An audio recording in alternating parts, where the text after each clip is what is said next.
আসসালামু আলাইকুম। আ ২১ মে ২০২৫ সেনাপ্রধান অফিসারদের উদ্দেশ্যে বক্তব্য দিয়েছেন।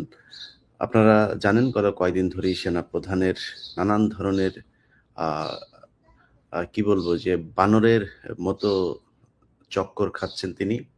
এই বাদরামি করতে, করতে তিনি বেশ কিছু আ এটাকে বলা চলে যে রাষ্ট্রের যে আইন, সে আইনকেও লঙ্ঘন করছেন তিনি।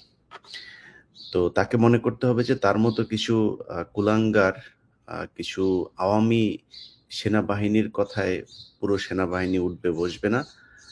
কিছু ইউটিউবারকে ভাড়া করে তারপরে তিনি নিজে যা মনে চায় তাই করতে পারবেন। এই দেশের মানুষ আওয়ামী লীগকে আবার ফেরানোর সেই মেজাজে নাই।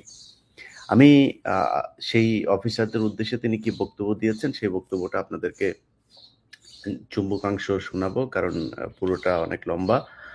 তার আগে কিছু কথা বলে নিই যে আচ্ছা, আমি আমার মনে হয় সেনাপ্রধানের এই বক্তব্যটা আপনাদের আগে গুরুত্বপূর্ণ জায়গাগুলো শোনাই। সেটা হচ্ছে কর্তব্যরত অফিসারদের উদ্দেশ্যে সেনাপ্রধানের বক্তব্য ২১শে মে ২০২৫। কর্তব্যরত ব্যক্তি ব্যতীত দেশের সকল সেনানিবাস ও জাতিসংঘ মিশনে মোতায়েন সকল সেনা অফিসার এই অনুষ্ঠানে যোগদান করেন। প্রথম অংশে সেনাপ্রধান অফিসারদের উদ্দেশ্যে প্রায় ৩০ মিনিট বক্তব্য রাখেন এবং এরপর প্রায় ১ ঘন্টা ১৫ মিনিট অফিসারদের প্রশ্নের উত্তর দেন। এখানে ২ নম্বরেই বলা হয়েছে, সাধারণভাবে সেনাপ্রধানকে বেশ ক্লান্ত, খানিকটা হতাশ ও স্বভাব বিরুদ্ধভাবে উত্তেজিত দেখা গেছে। তার প্রাথমিক বক্তব্যে তিনি নিরলসভাবে কাজ করে দেশের প্রতি দায়িত্ব পালনের জন্য সেনাবাহিনীর সকল সদস্যকে অভিনন্দন জানান। তবে বিভিন্ন কারণে দেশের শান্তি শৃঙ্খলা সহ সার্বিক পরিস্থিতির সম্পর্কে তিনি হতাশা ব্যক্ত করেন। তার বক্তব্য ও প্রশ্ন উত্তরের পর্বের আলোচনার উল্লেখযোগ্য অংশসমূহ নিম্নরূপ। আচ্ছা, এখানে তিনি বলেছেন যে সার্বিকভাবে দেশে একটি অরাজক পরিস্থিতি বিরাজ করছে বলে তিনি উল্লেখ করেন। সময়ের সাথে পরিস্থিতির আরও অবনতি হচ্ছে বলেও তিনি উল্লেখ করেন। আইন শৃঙ্খলা বাহিনী, বেসামরিক প্রশাসন সহ সকল সংস্থা ভেঙে পড়েছে এবং পুনর্গঠিত হতে পারছে না। শুধুমাত্র সশস্ত্র বাহিনী এখন পর্যন্ত টিকে আছে এবং দেশের স্থিতিশীলতার রক্ষায় কাজ করে যাচ্ছে বলে এই অংশটা খুবই গুরুত্বপূর্ণ। আজকের এই বক্তব্যটা দেওয়ার জন্যই তিনি গত ৯ মাস ধরে, আপনাদের মনে আছে, প্রথমে ঢাকা বিশ্ববিদ্যালয়ে একটা ছেলেকে পাগল সাজিয়ে তারপর মারা হলো। এরপরে সংঘবদ্ধভাবে আপনার ধর্ষণের ঘটনা ঘটলো। এই কয়দিন আগে ঢাকা বিশ্ববিদ্যালয়ে একজন শিক্ষার্থীকে মারা হলো, যে কিনা বিএনপি সমর্থক একজন ছাত্র ছিল, অর্থাৎ ছাত্রদল সমর্থক। এখন এই যে ঘটনাগুলো ঘটিয়ে দেখেন কি করা হলো, ভিসির সাথে মুখোমুখি করা হলো বিএনপিকে। ওইদিকে আপনার ইয়েতে আসিফ মাহমুদের বিরুদ্ধে বিএনপিকে উস্কে দেওয়া হয়েছে সিটি কর্পোরেশনে ইশরাককে বসানোর জন্য। আমি মনে করি ইশরাক এখানে এই জোর জুলুম করে তারপরে বসার জন্য ইশরাক ছ্যাঁচড়ামো করে তারপরে সিটি কর্পোরেশনে বসার মতো ছেলে না। সামনে যদি মেয়র ইলেকশন হয়, কোনো নির্বাচিত সরকার হলে সেইভাবেও তার যাওয়ার সুযোগ আছে, কিন্তু তাকে উস্কে দিয়ে তারপরে আসিফ মাহমুদের বিরুদ্ধে লাগানো হয়েছে। এই জায়গায় একটা বড় ভূমিকা পালন করেছে আসিফ নজরুল। আমি অনেক কিছু আপনাদেরকে কার কার সাথে কথা হয়েছে সেগুলো উল্লেখ করছি না, তবে এইটুকু আমি আমার তাদের সাথে কথা বলে যেটা দেখেছি যে আসিফ নজরুল দুই দিকে ঢোলের তিনি বাড়ি দিয়েছেন। এই পক্ষকে উত্তেজিত করেছেন, এই পক্ষকে বলেছেন তুমি এটা করো।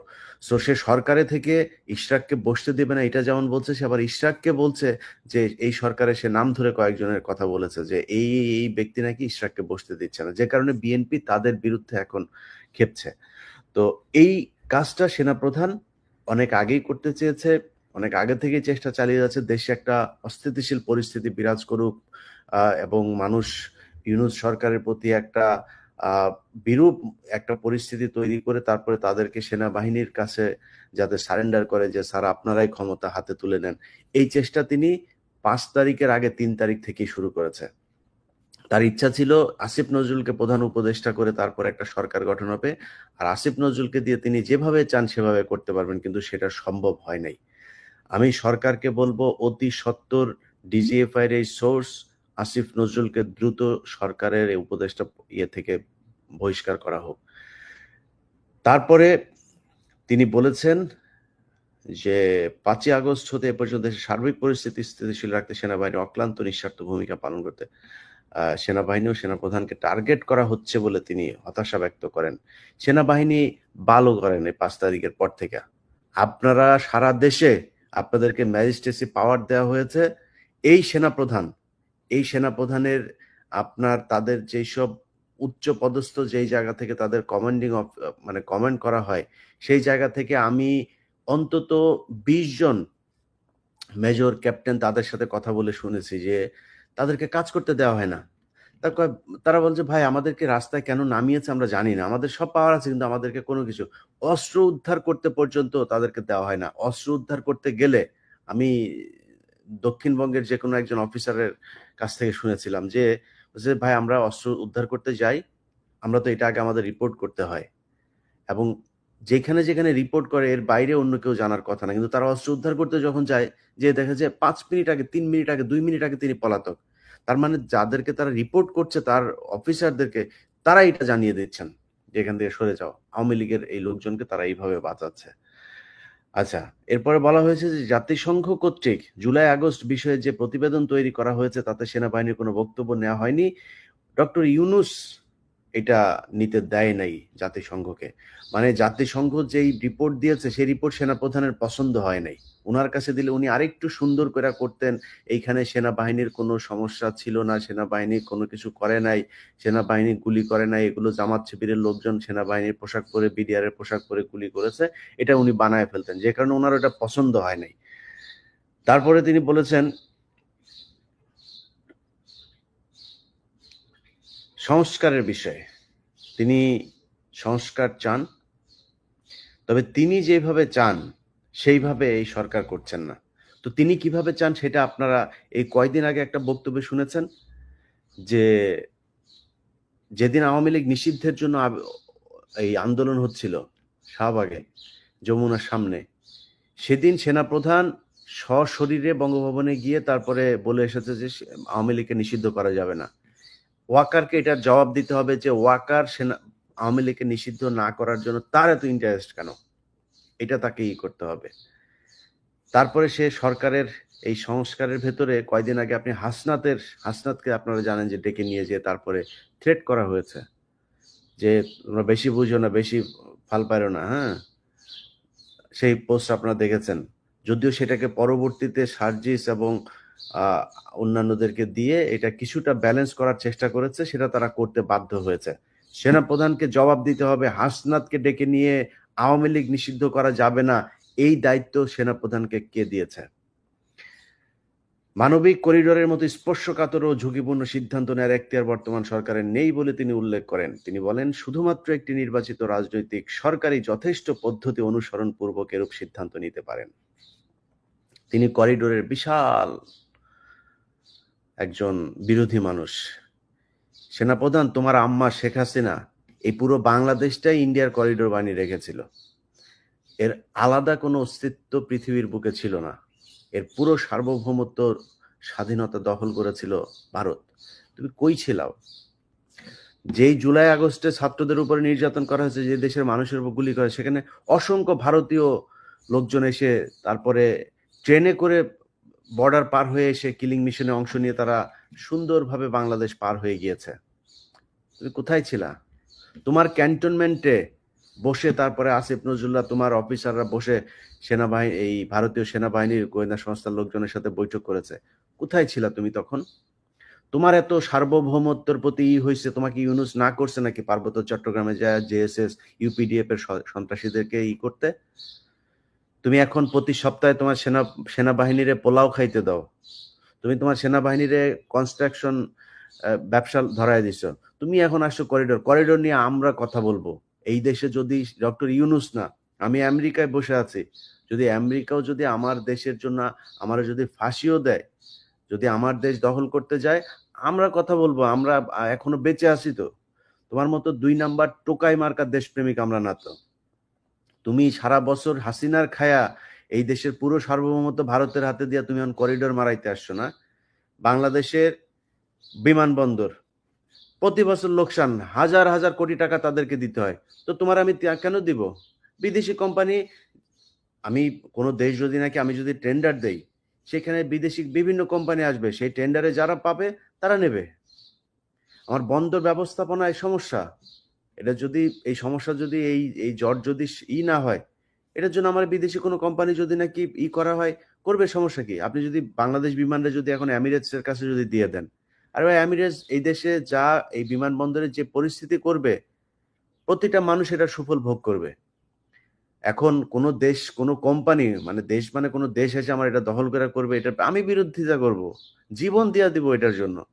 কিন্তু আমার কোনো কোম্পানি কোনো দেশের বিদেশি কোম্পানি এসে যদি এটার হ্যান্ডেলিং এর কাজ নেয়, এটার রক্ষণাবেক্ষণের কাজ নেয়, সমস্যা নাই তো। তুমি তো এতদিন ইন্ডিয়ারে যে সুযোগ সুবিধা দিয়ে রাখছিলা, ইন্ডিয়ান একটা জাহাজ যদি আসে তাহলে তাকে আগে খালাস করতে হবে, সে পরে আসলেও তার আগে দিতে হবে। তুমি তখন তো এটার বিরোধিতা করো নাই। তুমি পাহাড়েই করো না কেন?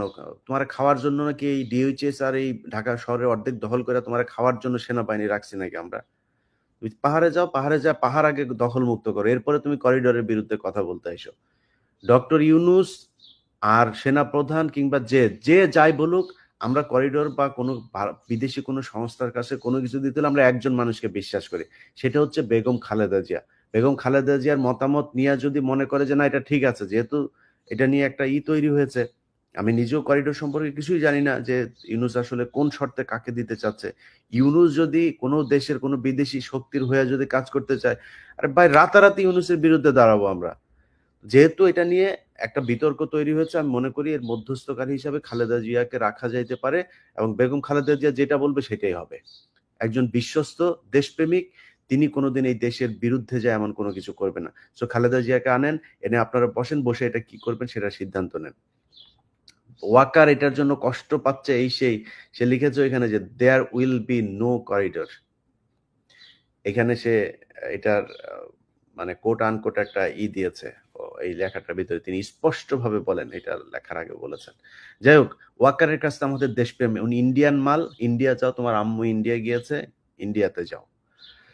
আচ্ছা, এরপরেই বলেছে একইভাবে চট্টগ্রাম বন্দরের বিষয়ে কোনো সিদ্ধান্ত নেওয়ার এখতিয়ার এই সরকারের নেই। একের পর এক গার্মেন্টস ফ্যাক্টরি বন্ধ হয়ে যাচ্ছে উল্লেখ করে তিনি বলেন এই বিষয়টি সরকারের কোনো ভূক্ষেপ নেই। তুই কি পাল ফালাস?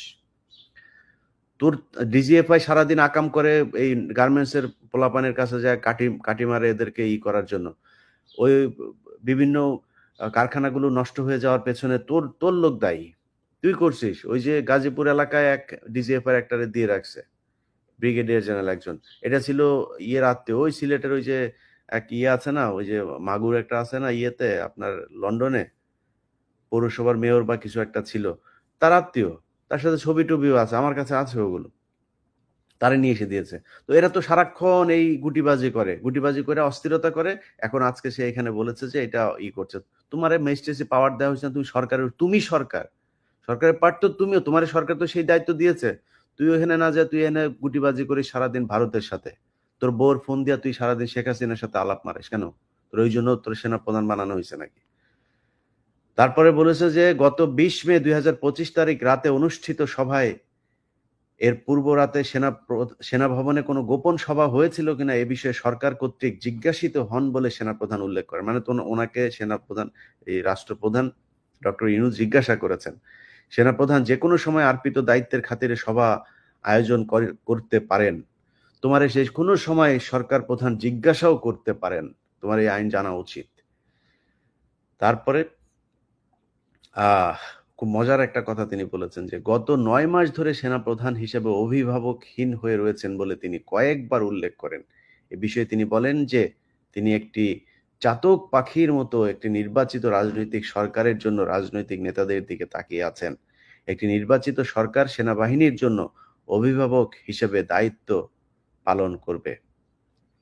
বাটপার, তোর সময়ে ২০২৪ সালে নির্বাচন হয়েছে না? চাতক পাখির মতো এই পলিটিক্যাল দলের দিকে তাকায়াছিলি? তুই তো তাকায়াছিলি তোর আম্মার দিকে।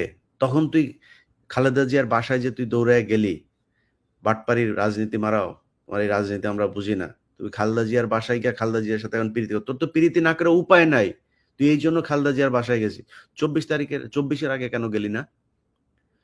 ২৪ আগে যায় খালেদা জিয়ারে কেন করলি না যে আপা ম্যাডাম আপনাকে লাগবে আমাদের? তারেক রহমানের ফোন করছিলি? বিএনপির কোন নেতারা